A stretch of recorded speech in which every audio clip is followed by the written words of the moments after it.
menteri semua dapat mobil dinas, sampai level bawah camat dapat mobil dinas, padahal tugasnya cuma teken setempel ngono tok dapat mobil dinas. Harusnya izin ini Pak Ketum perlu dipertimbangkan.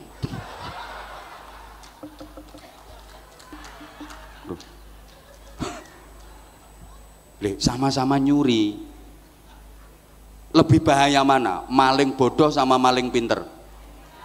Maling bodoh paling nyolong ayam, itu ayamnya belum ketangkep dia udah ketangkep duluan, soalnya goblok. Kalau maling pinter hasilnya triliunan nggak ketahuan, yang ketangkep ketahuan itu masih goblok, itu apes. Jadi kalau maling pinter hasilnya triliunan, itu loh kemana-mana masih dipanggil yang mulia, yang terhormat. Datang di acara apa-apa itu masih dipanggil yang terhormat, padahal bajingan tengek itu. Ya karena pinter. Saya dipaksa oleh sahabat saya yang beliau juga ketua penyelenggara, Fadilatul Mukarram Kiai Haji Nusron Wahid. Beliau adalah Menteri ATR, Agraria dan Tatanan Ruwet, sekaligus Kepala BPN, Badan Pertaubatan Nasional. Ribut tiap hari, udah nggak lucu, tidak seindah waktu itu. Apalagi ibu-ibu kalau anaknya udah 7 dipandang malah lebih cantik pembantu. Dunia tokoh dewasa sibuk berprestasi, menduduki kursi, memperebutkan posisi, negosiasi, koalisi dan korupsi. Sedangkan anak muda pandai berorasi, rajin demonstrasi, dan ahli caci maki. Ini bahasa sejarah. Assalamualaikum warahmatullahi wabarakatuh. Bismillahirrahmanirrahim.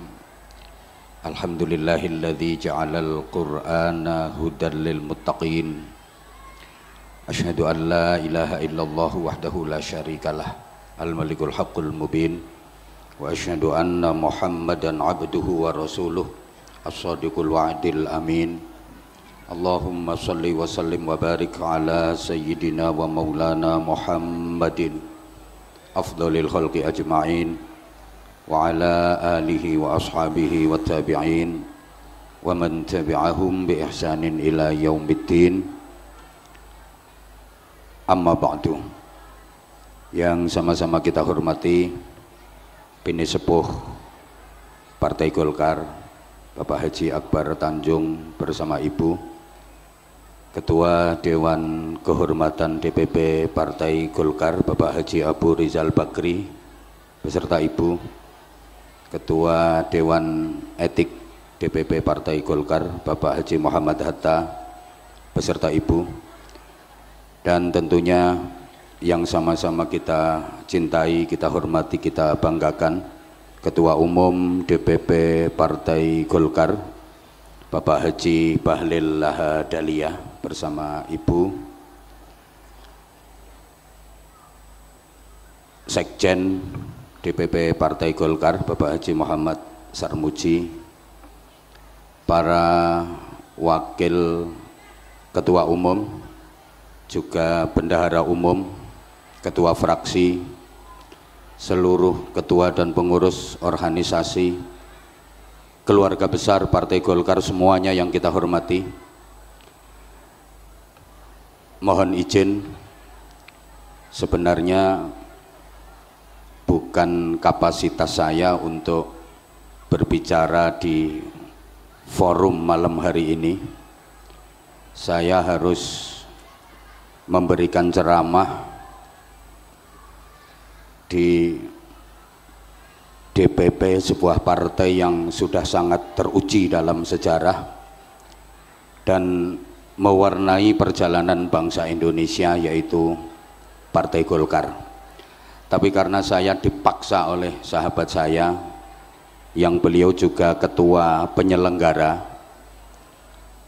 Fadilatul Mukarram Kiai Haji Nusron Wahid, beliau adalah Menteri ATR, Agraria dan Tatanan Ruwet, sekaligus Kepala BPN, Badan Pertaubatan Nasional. Ini sekaligus momentum yang luar biasa di bulan Ramadan, di event peringatan Nuzulul Quran, setelah Ketua Umum bersama DPP melaksanakan safari Ramadan dengan mengunjungi beberapa pondok pesantren. 60 tahun usia Partai Golkar ini sejarah yang cukup panjang.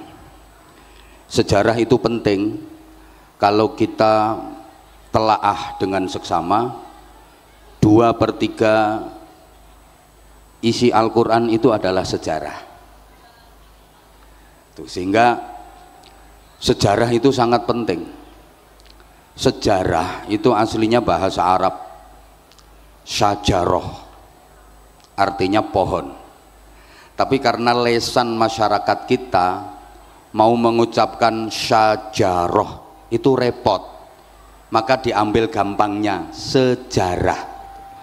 Apalagi orang Jawa, ridho dibaca lilo, khairun dibaca kirun, syukuron syukuran, itu orang Jawa. Syahadatain dibaca sekaten, kalimah syahadah dibaca kalimosodo, itu orang Jawa. Orang tua dulu kita itu bersin maunya baca alhamdulillahirabbil alamin, tapi karena nggak bisa andulamin gitu. Jadi sejarah itu aslinya bahasa Arab syajaroh, artinya pohon. Bukan satu kebetulan kalau Partai Golkar itu lambangnya adalah sebuah pohon. Pohon apapun itu pasti mengalami 3 fase, 3 tahapan. Pertama fase tunas, kedua fase puncak, dan yang ketiga fase tumbang. Tunas, puncak, dan tumbang. Kebangkitan, keemasan, dan kehancuran. Perintis, penerus, dan pewaris. Maka sejarah itu memiliki 3 kekuatan yang masing-masing mewakili zamannya. Ada masa lalu, ada masa kini, dan ada masa depan. Dulu, sekarang, dan nanti. Telah, sedang, dan akan. First time, present time, and next time. Masing-masing ada wakilnya.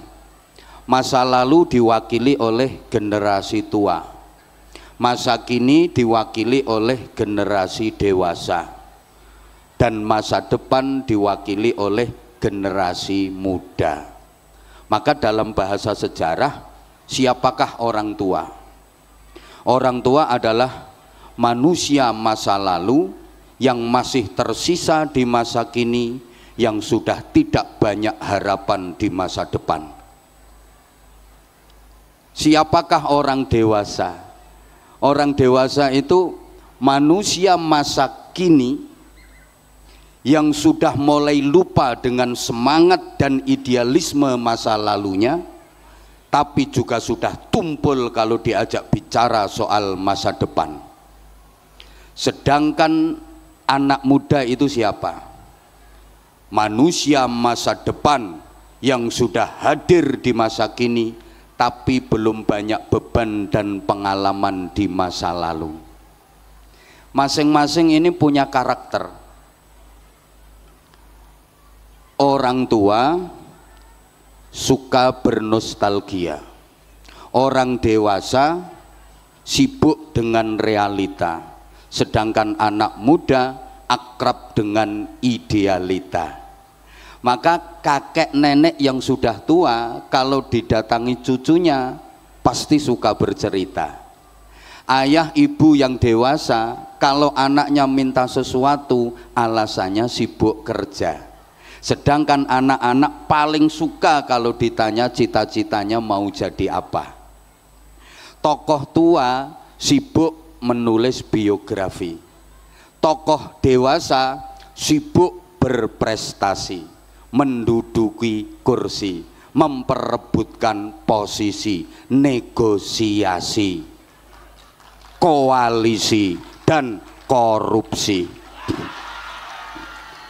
Sedangkan anak muda pandai berorasi, rajin demonstrasi, dan ahli caci maki. Ini bahasa sejarah. Maka kalau kita bicara masa depan, itu bukan untuk generasi tua, bukan untuk generasi dewasa, tapi masa depan itu untuk generasi muda. Sehingga orang-orang tua kita dulu itu punya filosofi yang hebat dalam rangka mendidik anak cucunya. Orang tua kita dulu itu suka memagari kampungnya dengan pohon bambu. Mungkin di sebagian daerah Bapak Ibu masih banyak kampung-kampung yang dipagari sekelilingnya dengan pohon bambu. Ini filosofi yang luar biasa.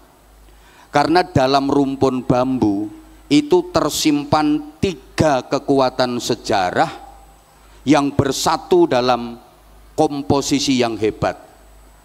Dalam rumpun bambu itu kan ada bambu tua, ada bambu dewasa, dan ada bambu muda.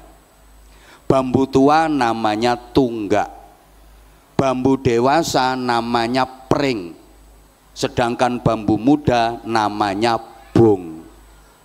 Dulu bangsa Indonesia ketika menatap masa depan, ingin merebut kemerdekaan, mempertahankan kemerdekaan, ini yang diajak berjuang bukan yang tua, bukan yang dewasa, tapi yang muda.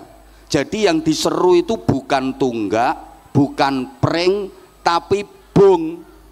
Makanya ada lagunya, mari bung rebut kembali, bukan mari pring rebut kembali, bukan mari tunggak rebut kembali. Sehingga pada masa-masa pergerakan bangsa kita itu kaya akan bung-bung bangsa. Ada Bung Karno, ada Bung Hatta, ada Bung Sahrir, ada Bung Tomo, ada Bung Nusron, Bung Bahlil. Oke, jadi gini, kalau kita pengen maju, di samping Golkar harus solid untuk menuju Indonesia maju, generasi muda harus punya filosofinya Bung. Bung itu kalau pengen sukses harus menetapi 3 syarat. Pertama, tegak dan runcing. Kalau ada bung yang tumpul dan bengkong, itu bukan bung harapan tapi bung ancaman. Biasanya dipotong terus dimasak di sayur. Bung yang sukses itu tegak dan runcing, artinya idealis dan kritis. Jangan pernah gampang merasa puas dengan pencapaian, tapi idealis dan kritis, artinya harus bisa jadi perintis bukan sekedar pewaris, pengais bukan pengemis, pelopor bukan pengekor, penggerak bukan penggertak, harus punya karakter bukan yang karaten, harus luar biasa bukan sekedar biasa di luar, harus terpelajar, jangan kurang ajar, harus beradab, jangan biadab. Yang kedua, Bung itu karakternya pengen bisa menyalip siapa saja, pengen bisa melampaui siapa saja. Jangankan bambu tua yang sudah lapuk, bambu dewasa yang tinggi menjulang harus bisa dilampaui, harus bisa disalip. Artinya ya generasi muda itu harus dinamis dan kreatif, bekerja dengan keras, bekerja dengan cerdas, sekaligus bekerja dengan ikhlas, mampu menggabungkan tiga hal ini secara terpadu: kerja keras, kerja cerdas, sekaligus kerja ikhlas. Kerja keras itu kerja pakai otot, kerja cerdas itu kerja pakai otak, sedangkan kerja ikhlas itu kerja pakai hati. Orang itu kalau cuma kerja keras hasilnya hanya pas, tapi kalau mau kerja cerdas hasilnya lebih luas, apalagi disempurnakan dengan kerja ikhlas hasilnya tak terbatas. Kasih contoh, kalau nggak dikasih contoh mesti nggak paham ya, soalnya kayaknya IQ-nya masih di bawah rata-rata. Kalau cuma kerja keras, kerja pakai otot, hasilnya hanya pas. Maaf, ini nggak beda kayak binatang, kayak sapi, kayak kuda, itu kerja pakai otot, kerja keras, hasilnya pas. Sapi suruh bajak di sawah, kuda suruh narik dokar, hasilnya pas, paling sehari 100.000, 200.000. Beda dengan kerja pakai otak, namanya kerja cerdas, itu kerja profesi, hasilnya lebih luas. Contoh, dokter, itu kerja profesi. Orang kalau kerjanya cuma pakai otot, kerja keras, ngangkat batu gede-gede itu, batu kali, kerja keras itu, paling dapatnya sehari 100.000, 200.000. Tapi kalau kerja cerdas, ngangkat batu kecil, sekali angkat bisa dapat 500 juta, karena yang diangkat adalah batu ginjal. Hasilnya lebih luas, apalagi disempurnakan dengan kerja pakai hati, kerja ikhlas, hasilnya tak terbatas. Contoh kiai.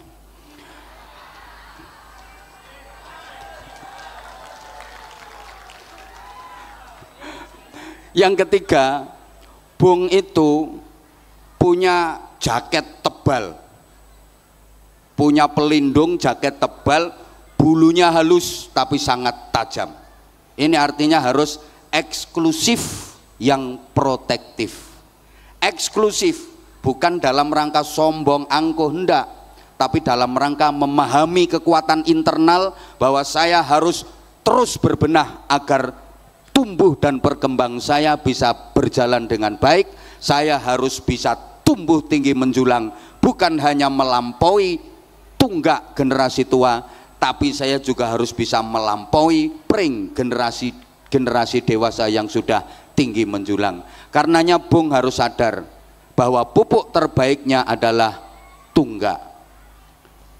Bambu tua yang sudah lapuk itu adalah pupuk terbaiknya Bung. Karenanya jangan pernah meninggalkan pini sepuh, jangan pernah meninggalkan generasi tua. Datangi, timba ilmu dan pengalaman dari mereka agar kita lebih hebat. Allahumma sholli ala Muhammad.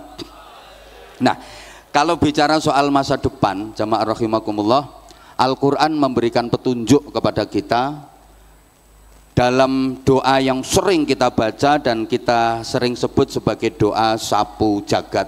Rabbana atina fid dunya hasanah wa fil akhirati hasanah wa qina adzabannar.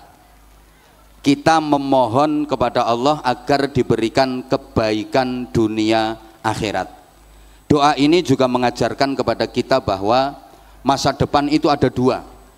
Ada masa depan fid dunya, ada masa depan fil akhirah. Ada masa depan duniawi, ada masa depan ukhrawi. Ada masa depan sebelum mati, ada masa depan sesudah mati. Bapak Ibu, kalau misalnya panjenengan saya ajak bicara dan berpikir soal masa depan, kira-kira yang terlintas di pikiran dan benak panjenengan itu masa depan yang sesudah mati apa masa depan yang sebelum mati? Halo? Biasanya kalau panjenengan berpikir tentang masa depan, itu yang jenengan pikirkan, yang Bapak Ibu planning itu masa depan yang sesudah mati atau masa depan yang sebelum mati? Masa depan akhirat apa masa depan dunia? Kalau yang jawab akhirat itu kayaknya ada bohongnya. Karena kita udah dikritik sama Allah, bal tu'thirunal hayatat dunia. Rata-rata manusia itu lebih mementingkan dunia, lebih memprioritaskan dunia daripada akhirat. Coba kita buktikan, dunia itu simbolnya harta, akhirat itu simbolnya pahala. Kira-kira lebih tertarik pahala apa harta? Dunia itu simbolnya bayaran, akhirat simbolnya ganjaran. Kira-kira panjenengan lebih tertarik ganjaran apa bayaran? Selama ini aktivitas harian panjenengan itu targetnya untuk mencari ganjaran apa bayaran? Di zaman sekarang ini orang disebut berhasil dan sukses itu ukurannya yang banyak ganjarannya apa yang banyak bayarannya? Orang dianggap sukses dan berhasil itu yang banyak pahala apa yang banyak harta? Oke, udah mulai sadar. Sekarang Bapak Ibu misalnya punya planning mau membangun rumah yang layak huni, yang nyaman. Kira-kira yang di planning itu rumah yang akan ditinggali selamanya atau rumah yang akan ditinggalkan selamanya? Halo? Dijawab dong. Kira-kira yang di planning, dipikirkan, direncanakan itu rumah yang akan ditinggali selamanya atau rumah yang akan ditinggalkan selamanya? Ya, mestinya dua-duanya. Rumah yang akan ditinggalkan selamanya, rumah di dunia. Ya kita pikir, rumah yang akan ditinggali selamanya, rumah yang di surga, lebih wajib kita pikirkan. Bapak Ibu, seluruh jamaah yang saya hormati rahimakumullah, mindset berpikir kita harus benar. Rumah dunia itu rumah yang akan kita tinggalkan selamanya. Sedangkan rumah yang akan kita tinggali selamanya adalah rumah yang di surga. Sekarang pertanyaan saya tolong dijawab. Ini nanti juga akan jadi pertanyaan, yang bisa jawab dapat hadiah umroh gratis. Rumah dunia dengan rumah surga itu lebih bagus mana? Surga. Lebih indah mana? Surga. Lebih mewah mana? Surga. Tapi anggaranmu untuk bangun lebih banyak mana?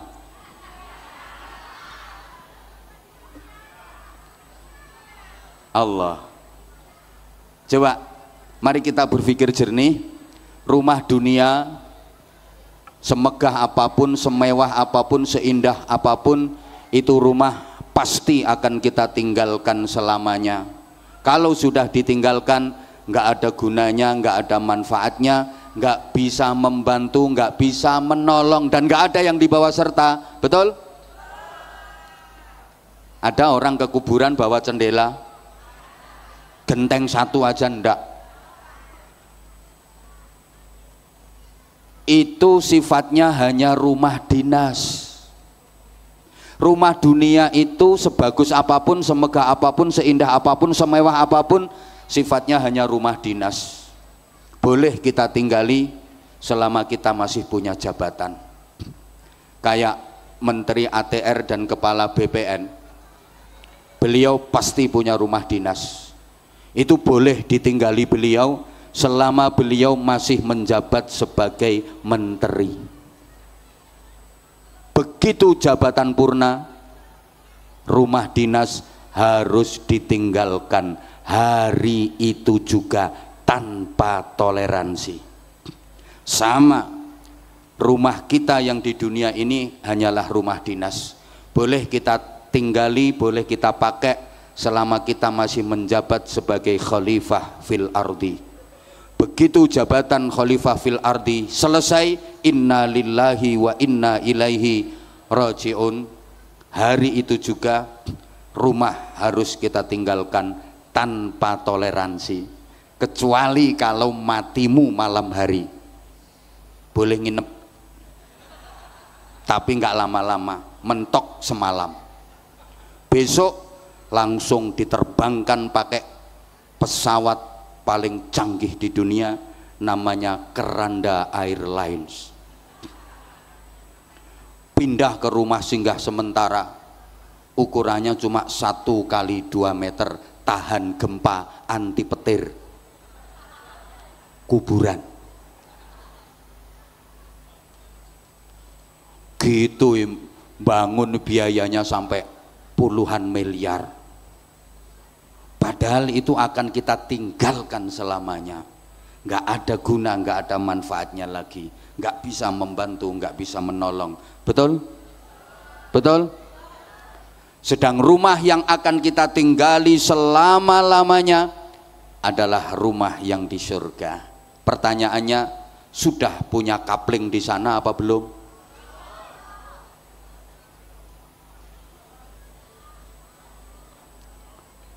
Ya Allah,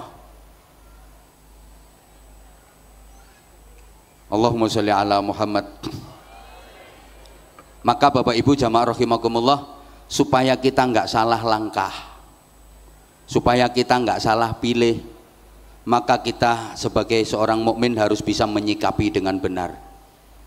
Bagaimana kita menyikapi dunia, bagaimana kita menyikapi akhirat. Ada satu konsep sederhana, wabtaghi fima atakallahu daral akhirah wala tansa nasibaka minad dunya. Kita diperintah untuk optimalisasi akhirat, tapi kita nggak boleh melupakan bagian dan jatah kita dari dunia. Cari akhirat sebagai kehidupan kita yang abadi selamanya, tapi jangan lupakan dunia bagianmu. Artinya gini, akhirat adalah tujuan utama, sedangkan dunia adalah tujuan antara. Kita harus tahu sifat dan karakter masing-masing Bapak Ibu. Dunia itu sifatnya hanya mungkin, mungkin dan mungkin, sedangkan akhirat itu sifatnya pasti. Bagaimana kita menyikapi yang mungkin, bagaimana kita menyikapi yang pasti. Saya ulang, dunia ini sifatnya hanya mungkin. Jadi apapun yang terjadi dalam kehidupan kita di dunia ini, mulai malam ini sampai nanti kita mati, itu sifatnya hanya mungkin. Mungkin iya, mungkin enggak. Mungkin terjadi, mungkin enggak. Sehingga kita kalau mau melakukan apapun disuruh bilang insya Allah, kalau Allah menghendaki. Karena dunia ini sifatnya hanya mungkin. Apapun yang akan terjadi dalam kehidupan kita mulai detik ini sampai nanti kita meninggal, itu nggak ada yang pasti. Sifatnya hanya mungkin, mungkin dan mungkin. Makanya kita kalau mau melakukan apapun, kita harus bilang insya Allah. Insya Allah tahun ini saya mau berangkat haji, insya Allah tahun depan saya mau mantu. Karena kadang kita punya rencana, udah di planning, udah mateng, bisa gagal kok. Betul? Betul? Maka Bapak Ibu yang punya anak, maaf, yang punya anak udah semester akhir kuliahnya, udah selesai skripsinya, Didoakan mudah-mudahan bisa lulus jadi sarjana. Karena itu hanya mungkin kok jadinya sarjana, bisa jadi gagal. Hari H mau diwisuda, siap menyandang gelar sarjana, berangkat ke kampus, naik motor, kurang 10 meter nyampe kampus ternyata dicium teleler. Gagal nggak jadi sarjana. Halo? Ya Allah. Dunia ini sifatnya hanya mungkin. Mohon maaf, ada orang yang udah lama pengen punya rumah, dia bisa bangun rumah, begitu rumah selesai belum sempat ditempati, pasang instalasi listrik, nyoba kesetrum, mati. Menabung untuk hari tua, tabungan dapat banyak, ternyata belum sampai tua sudah mati. Kadang-kadang belum mati udah komplikasi, dengan segala sesuatu yang digemari udah nggak berani mengkonsumsi. Dikasih sate dihindari, yang dicari cuma ikan teri.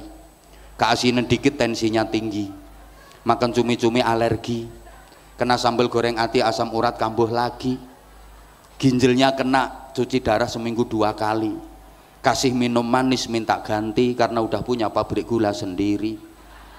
Istrinya masih cantik udah disfungsi ereksi, meskipun minum obat kuat tetap aja nggak bisa berdiri.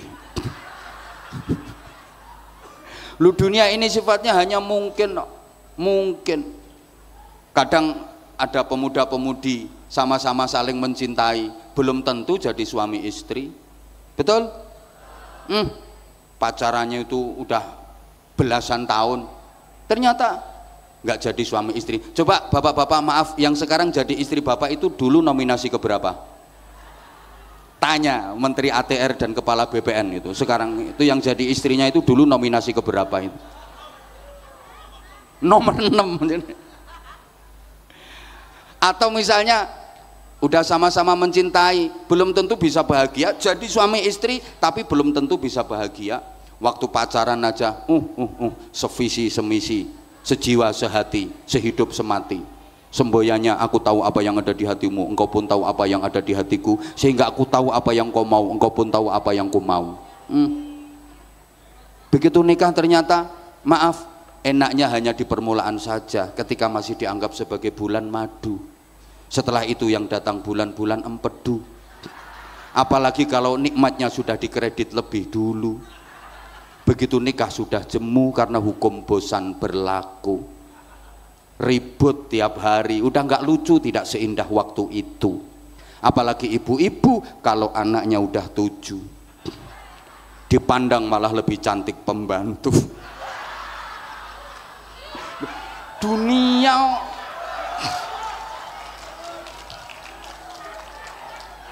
ya, dunia ya seperti itu, nggak ada yang pasti, sifatnya hanya mungkin dan mungkin, gitu loh.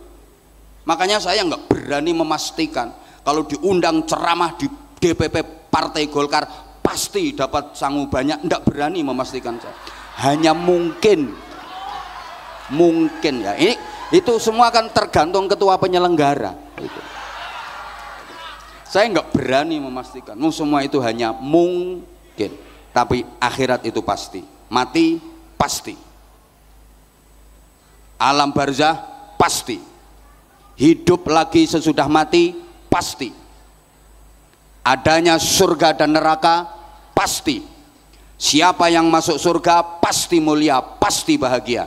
Siapa yang masuk neraka pasti hina, pasti menderita. Kalau dunia nggak ada yang pasti. Mungkin kata orang Jawa, dunia itu sawang sinawang.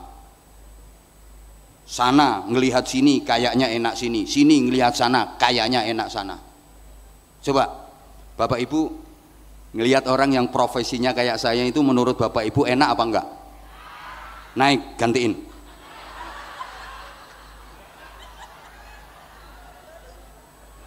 Enak kayak apa? Resikonya besar. Salah ucap bisa viral seluruh dunia. Loh iya, enakan sampean. Ngaji bisa sambil wis nyantai-nyantai sak genai. Orang itu sawang sinawang. Dipikir jadi menteri itu enak, kinerjanya dievaluasi, dinilai, ndak bener, dihujat masyarakat seluruh Indonesia. Makanya saya nggak mau jadi menteri. Saya enakan kayak gini, renes. Kalau ketemu di forum, kiai ketemu menteri, kiai nyangoni menteri, nggak ada perdanya, nggak ada undang-undangnya. Tapi menteri nyangoni kiai wajib ain hukumnya gitu. Ini maksudnya sinergitas antara ulama dengan umara yang udah dilaksanakan oleh ketum tadi. Tadi saya di BCI nguri-uri, beliau itu bahasa Jawanya luar biasa karena punya kamus jalan.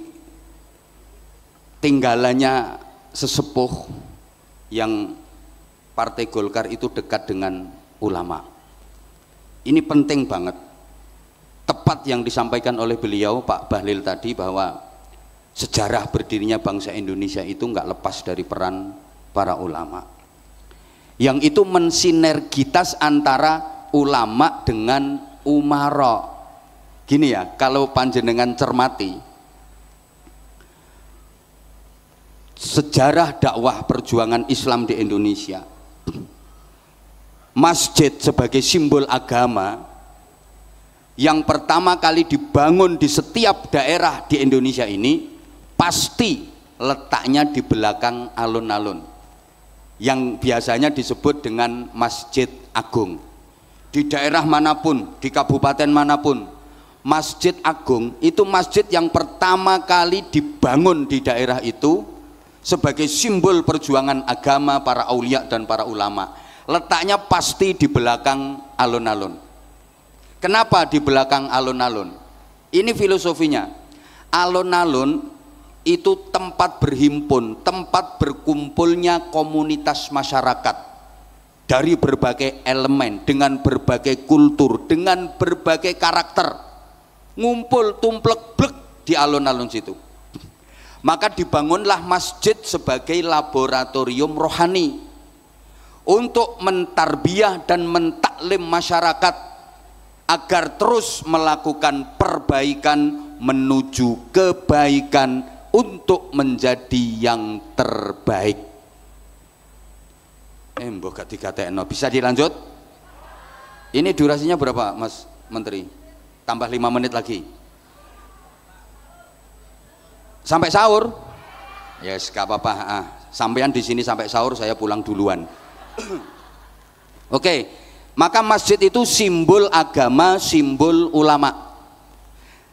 Tidak jauh dari masjid dibangun pendopo kadipaten sebagai simbol pemerintahan, sebagai simbol umarok atau pemimpin, pejabat. Coba perhatikan, pendopo kabupaten di setiap daerah itu pasti letaknya berdampingan dengan Masjid Agung. Pendopo kadipaten jangan jauh-jauh dari masjid. Ini artinya apa? Umarok, pemimpin, pejabat jangan jauh-jauh dari ulama. Antara umarok dengan ulama, antara pejabat dengan kiai, ini harus gandeng. Makanya kiai itu nggak boleh anti politik, walaupun nggak harus terjun langsung di politik praktis. Harus tahu man la ya'rifis siyasah akalahus siyasah. Siapa yang nggak ngerti politik, dia akan dimakan oleh politik. Engko tak terangno iki, ketoke perlu dijelasno iki. Allahumma sholli ala Muhammad. Allahumma sholli ala Muhammad. Oke. Pejabat nggak boleh jauh dari ulama. Supaya apa? Tadi beliau sudah menyampaikan, minta nasihat, minta bimbingan. Karena gini, kalau ada pejabat yang zalim, kalau ada pejabat yang nakal, mengkhianati rakyat, yang nanggung dosa paling besar adalah ulamanya. Nah, karena ulamanya nggak bisa membimbing pejabat, nggak bisa nasihati pejabat. Sebaliknya, kalau ada ulama yang kesulitan ekonomi, susah cari makan, kalau sampai ada ulama yang miskin, yang nanggung dosa paling besar adalah pejabatnya. Lah misalnya pejabat-pejabat bantah, lah ulamanya ndak mau kerja. Lah kalau ulama pertentangan kerja, nanti yang ngajar ngaji, yang bimbing moral akhlak masyarakat siapa? Itu ini yang perlu kita perjuangkan, karena perhatian pemerintah kepada para ulama itu masih kurang. Loh, coba sekarang misalnya masyarakat itu nggak dibimbing moralnya, masyarakat brutal, tiap hari demo, roda pemerintahan nggak mungkin bisa berjalan dengan baik, betul? Betul? Lah siapa yang membina moralitas ulama? Negara, pemerintahan bisa berjalan dengan lancar, bisa berjalan dengan baik, itu karena masyarakatnya mudah dikendalikan, gampang diatur. Lah itu yang mengendalikan, yang mengatur itu para ulama. Tapi sampai hari ini penghargaan pemerintah masih kurang. Nggak ada kiai dapat mobil dinas, itu nggak ada. Menteri semua dapat mobil dinas, sampai level bawah camat dapat mobil dinas, padahal tugasnya cuma teken setempel, ngono tok dapat mobil dinas. Harusnya izin ini Pak Ketum perlu dipertimbangkan. Loh, gini loh maksudnya, ada hal-hal yang tidak bisa dikerjakan oleh ulama, ternyata yang bisa menyelesaikan adalah pejabat. Sebagaimana pejabat tidak bisa melakukan hal yang bisa dilakukan oleh ulama. Maaf ini, saya kasih contoh sederhana mawon, sederhana saja. Misalnya ya, di satu daerah itu ada tempat prostitusi. Masyarakat kan gerah, risih, pengen supaya tempat prostitusi itu bubar. Ulama-ulama ngumpul, istighosah. Ya Allah, bubarkan tempat prostitusi itu ya Allah. Malah rame kalau cuma diistighosai. Terus yang terkenal ampuh doanya itu, ya Allah, PSK penghuni prostitusi itu bikin korengan semua ya Allah. Malah mulus-mulus. Tapi kalau seorang pejabat, kepala daerah, udah ndak usah pakai qola ta'ala, ndak usah pakai qola Nabi, bikin perda aja. Tempat prostitusi itu ditutup selamanya, tanda tangan neret, cetok, selesai. Betul? Saya misalnya pengen bangun masjid, anggarannya 10 miliar, keliling ceramah kemana-mana, ngasih support kepada masyarakat. Man bana masjidan lillah banallahu lahu baitan fil jannah. Rasulullah bersabda, siapa yang ikut berpartisipasi membangun masjid, Allah akan membangunkan istana megah di surga. Sorban keliling juru saya, kardus keliling juru saya, 10 tahun nggak berdiri masjid. Betul? 20 tahun nggak berdiri masjid.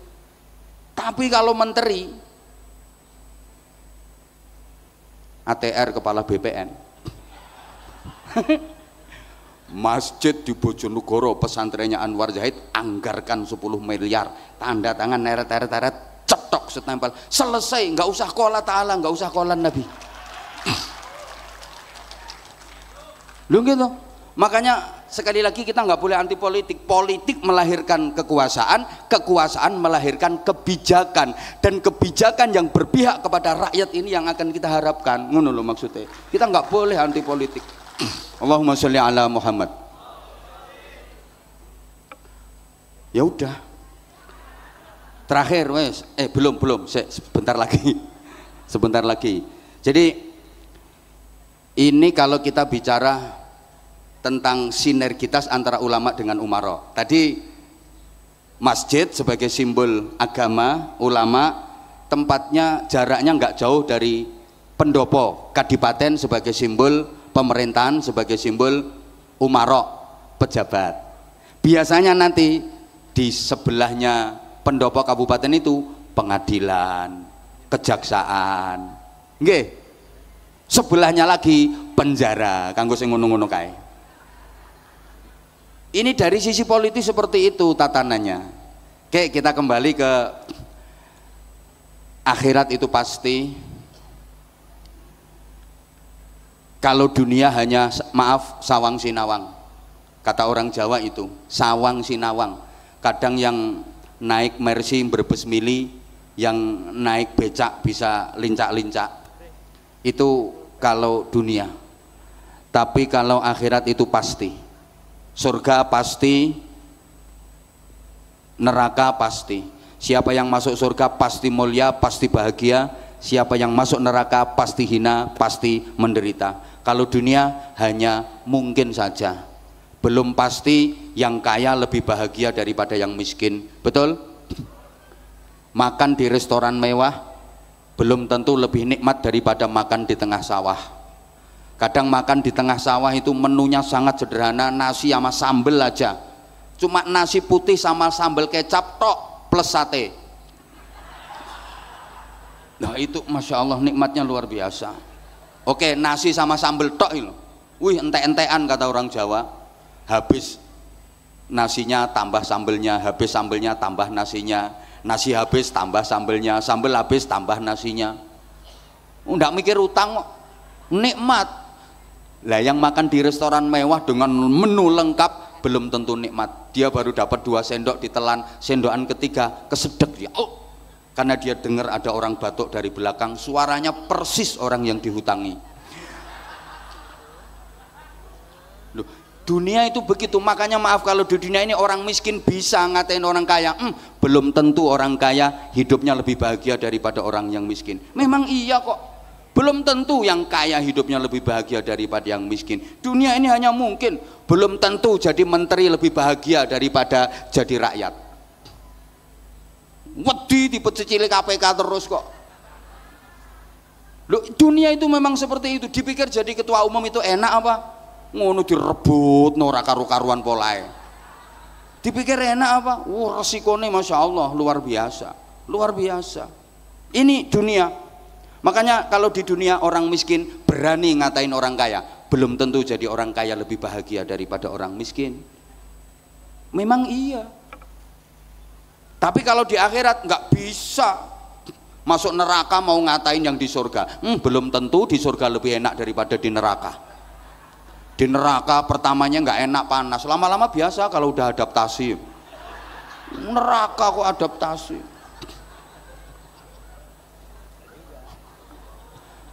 Maka sebagai mukmin yang benar dan baik, kita harus bisa menyikapi bagaimana menyikapi dunia yang hanya mungkin, bagaimana menyikapi akhirat yang pasti.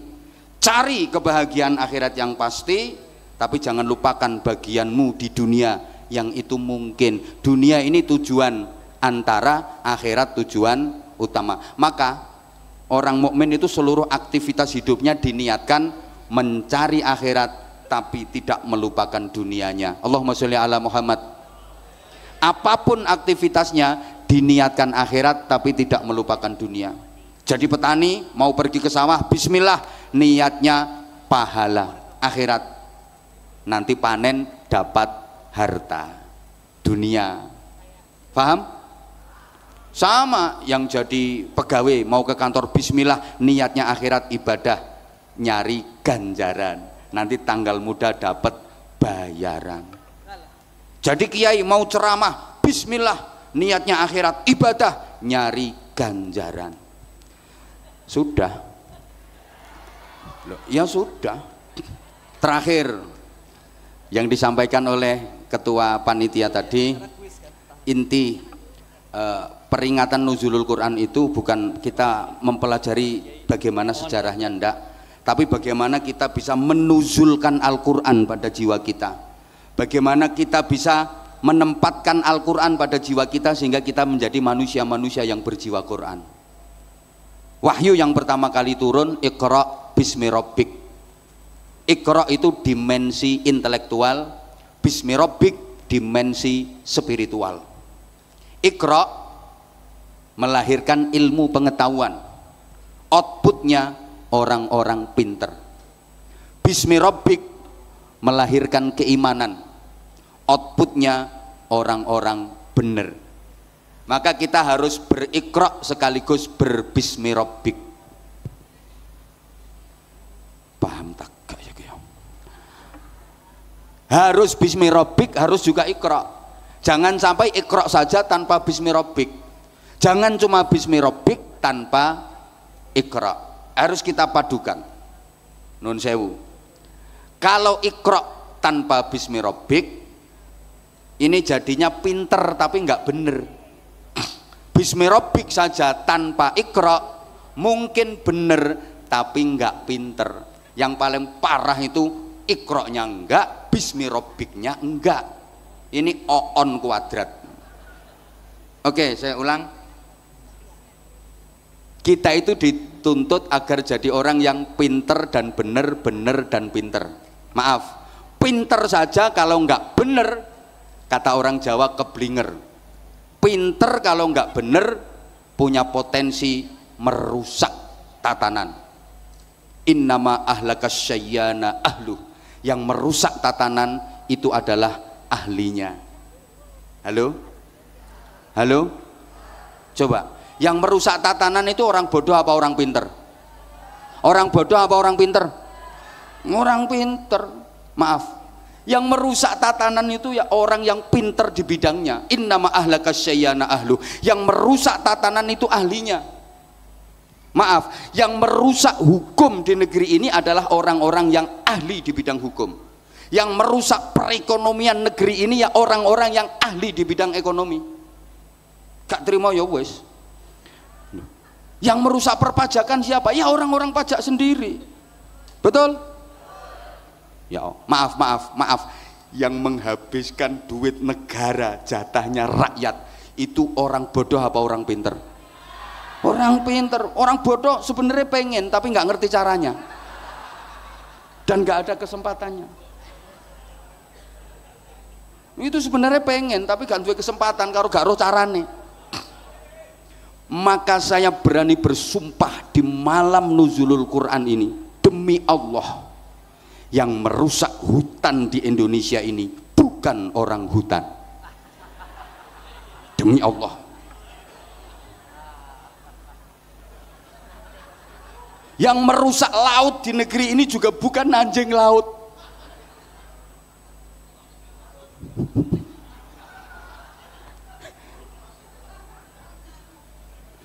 Yang merusak hutan di negeri ini bukan orang hutan, ya orang-orang yang pinter tapi moralnya lebih bejat daripada orang hutan.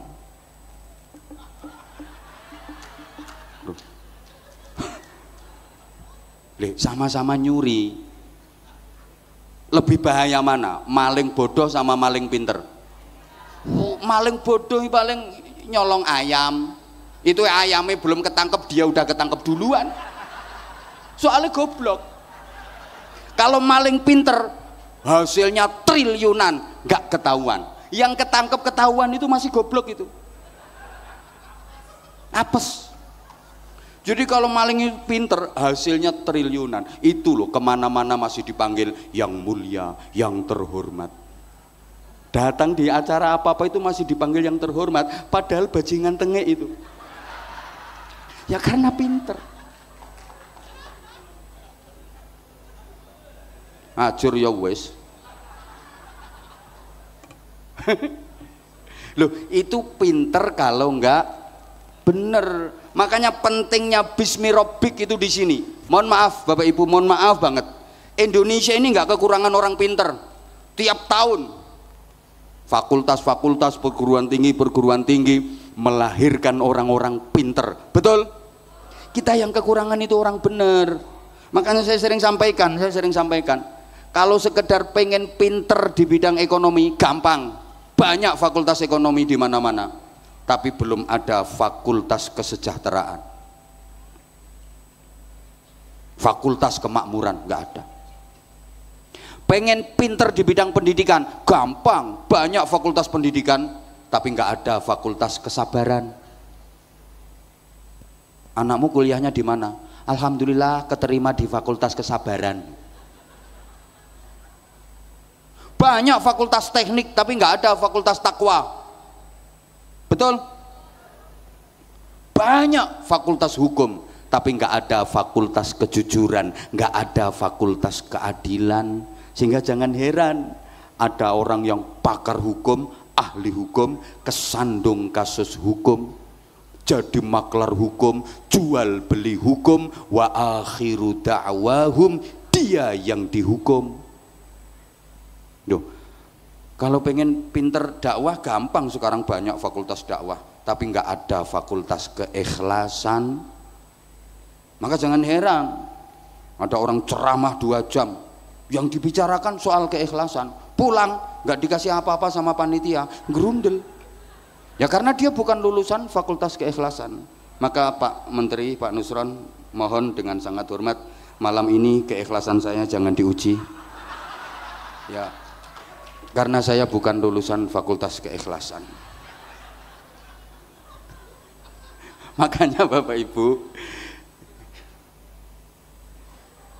Bismi Rabbik ini yang melahirkan al-hikmah wal barokah.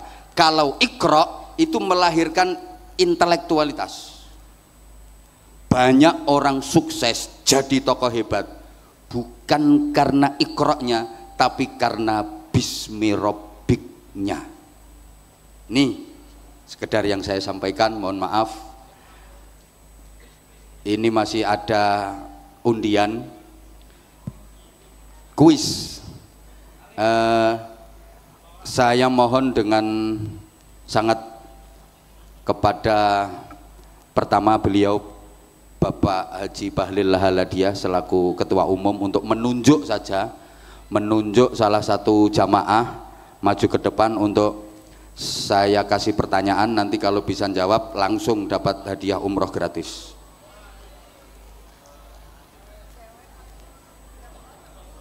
Oh ini cewek 1 cowok 1 gitu nggak? Oke. Mik pakai mic biar ketum yang menunjuk. Biar ditunjuk dulu sama ketum. Panitia tolong disiapkan mic untuk jamaah yang terpilih. Bapak yang di belakang ini, nggak di depannya dikit, di depan bapak yang baju kuning. Ya.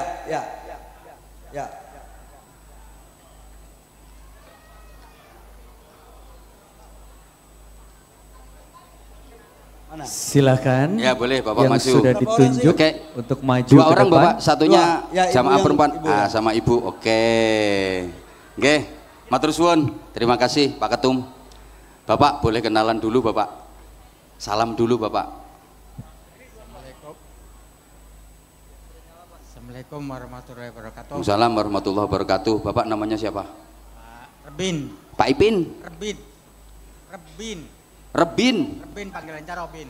Robin panggilannya. Alamatnya Bapak? Alamat Mic-nya agak dideketin Bapak. Alamatnya Jalan Kamanggasan Hilir Gang 3. Oh jam 3. Belakang sini, belakang sek. Oh belakangnya sini, deket di Iya, sini. iya, jamaah. Tadi ikut sholat tarawih di sini. Tiap malam. Oh, tiap malam di sini. Iya, iya. Berarti jamaah rutin Masjid DPP Partai Golkar ini. Betul. Alhamdulillah, tepuk tangan. Nggak salah pilih Ketua Umum memilih panjenengan Bapak. Oke Bapak. Alhamdulillah. Pertanyaannya gampang Bapak. Pertanyaannya gampang banget. Hah? Jangan susah-susah. Jangan susah-susah. Iya. Ya udah. Kalau pertanyaannya jangan susah-susah. Oke. Al-Quran itu terdiri dari 30 juz dan berapa surat? Ini kan peringatan nuzulul Quran. Ya. Al-Quran itu ada 30 juz. Pertanyaannya ada berapa surat? Berapa ya? 30. Ada berapa surat? 30. 10. Mohon maaf Bapak ya, jawabannya masih salah. Kiai, Nggih. Pak Kiai, Ya. Kiai, Nggih, Bapak. Pak Kiai, Ya. saya bantu aja biar beliau yang umroh. Oke. Tepuk tangan untuk beliau, subhanallah. Amin. Jadi ini Amin. Beliau jawabnya udah benar, Heeh. karena Kiai belum sampaikan yang sesungguhnya, jadi jawabannya tadi maksudnya apa yang Kiai pikirkan itu jawaban dia. Oh iya, masya Allah, Amin. betul. Amin, Top. amin. Ini kalau musuh orang politik ya kayak gitu. Ya, Pokoknya kalau sama orang politik ya kayak gitu. Bapak betul jawabannya Bapak. Terima kasih. Jadi jawabannya Bapak betul sekali. 10 ditambah 104 surat, jadi 114 surat. Terima kasih Bapak. Bapak selamat. Bapak mendapatkan hadiah umroh dari DPP Partai Golkar. Ucapkan terima kasih Bapak. Gimana Bapak perasaannya? Bingung ini. Bingung? Bingung. Ya, terima kasih Bapak. Bapak masih ada istri? Masih. Bapak istri masih ada? Masih ada. Sehat? Alhamdulillah sehat. Ya, Bapak 2 orang dengan ibu naik Masya umroh. Allah. Ya. Masya Allah, subhanallah. Langsung umroh sekalian, Masya Allah. Nah, sekaligus penyerahan voucher dari Ketua Umum kepada Bapak yang beruntung. Tepuk tangan sekali lagi untuk Ketua Umum, untuk DPP Partai Golkar. Matur suwun. Nggih, udah Bapak. Dah, terima kasih Bapak. Mic-nya jangan dibawa pulang Pak. Nggih, sekarang ganti Ibu. Salam dulu Ibu. Assalamualaikum warahmatullahi wabarakatuh. Waalaikumsalam warahmatullahi wabarakatuh. Ibu namanya? Nama saya Nur Hayati. Bu Nur Hayati. Alamat? Alamat di Jalan Kerukut, Jakarta Barat. Jakarta Barat? Iya. Kok jauh Bu? Iya, Taman Sari Jakarta Barat. Taman Sari Jakarta Barat. Jakarta Barat. Tiap hari juga ikut jamaah di sini? Kebetulan alhamdulillah kami dari utusan dari Muslimat Matlaul Anwar. Utusan dari Muslimat. Masya Allah, ini bukti kedekatan antara Golkar dengan Muslimat. Tepuk tangan. Masya Allah. Nggih. Nyampe sini tadi jam berapa Ibu? Tadi sampai sini sekitar jam 5 lewat karena ada macet sedikit, tapi alhamdulillah bisa mengikuti sholat maghrib berjamaah dengan imam dari Mekah Al-Mukarramah Syekh Abdurrahman Al-Ausi, kemudian sholat tarawih dan alhamdulillah mendapatkan nasihat penyegaran dari Kiai. Masya Allah, makanya nasi kotaknya kurang itu tadi gara-gara ada Ibu tadi. Ibu kok dengar kalau di DPP Partai Golkar hari ini ada peringatan Nuzulul Quran? Iya, karena kami diinformasikan dari Muslimat Matlaul Anwar. Oh, dari Muslimat Matlaul Anwar. Oke. Iya, Pak Kiai. Seneng nggak Bu bisa sholat tarawih bareng terus mengikuti kegiatan yang dilaksanakan oleh DPP Partai Golkar ini? Alhamdulillah, pertama saya bersyukur pada Allah karena saya bisa bersilaturahim dengan bapak-bapak yang selama ini saya cuma bisa lihat di TV. Masya Allah, dengan Bapak Haji Bahlil, dengan Bapak Masya Allah, yang saya cuma bisa lihat di TV, dan hari ini alhamdulillah saya bisa menatap langsung, Masya Allah. Udah Bu, Masya Allah, nggak usah pertanyaan langsung dapat. Masya Allah. Langsung nggak usah pertanyaan langsung dapat. Dorong ketume dilem. Terus siapa lagi yang biasanya cuma bisa nonton di TV? Pak Haji Bahlil, terus siapa lagi? Abu Rizal Bakri. Pak Haji Abu Rizal Bakri, Masya Allah, keren. Sama ini juga saya cuma bisa lihat di TV, dan alhamdulillah tadi bertemu juga dengan Bapak Haji Akbar Tanjung, Masya Allah. Terus beliau sholat, dan bapak-bapak semua di sini, bagi saya silaturahimnya hari ini sangat luar biasa. Kalau Pak Nusron? Nah, saya tadi dibisikin sama Ibu Ustadzah dari Jakarta Pusat. Ustadzah, itu yang di samping pakai baju putih, pakai kain itu Bapak Nusron. Yang mana ya itu? Oh iya. Jadi apunten Pak Nusron, saya baru ngeh gitu. Oh, baru ngeh. Iya. Kesan pertama untuk Pak Nusron? Kesannya Masya Allah, pokoknya pesantrenan banget. Artinya kiainya itu nampak sekali.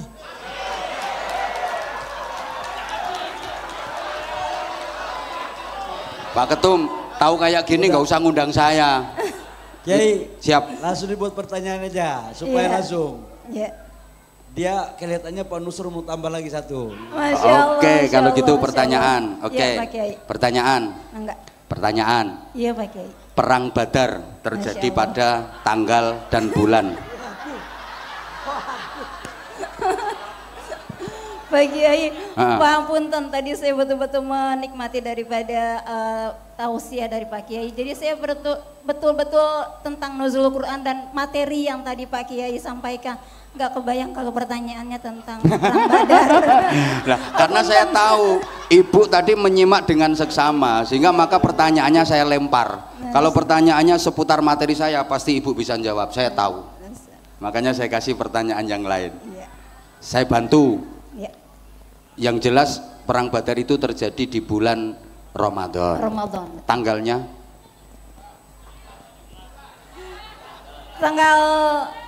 17 Ramadan. 17 Ramadan. Tepuk tangan. Oke. Bertepatan Ya Nuzulul Quran. udah itu aja. Nanti kalau ditanya taunya mesti nggak ngerti dia. Udah cukup. Bener Bapak, betul. Ibu, Iya Pak. suaminya masih ada? Masih ada Pak, alhamdulillah. Masih sehat? Sehat, alhamdulillah. Ibu pingin umroh dengan suami? Ya Allah demi Rasul, pingin. Oke, nanti Pingin banget. Ibu, Pak Nusron ya. Pak Nusron akan bantu suami Ibu untuk umroh dengan Ibu ya. Alhamdulillah, ya Allah. Alhamdulillah. Karena Pak Nusron ini kiai benaran ini. Bapak Haji Bahlil Lahadalia dan Bapak Nusron, Pak Kiai beserta seluruh jajaran, saya mengucapkan terima kasih. Doa yang selama ini saya panjatkan. Masya Allah. Mungkin malam ini di malam Nuzulul Quran Allah ijabah. Oke, monggo Ibu naik ke pentas Ibu. Monggo Pak silakan Nusron yang mengasih. untuk Pak Nusron, menerima voucher umroh dari Pak Nusron Wahid, Kiai Haji.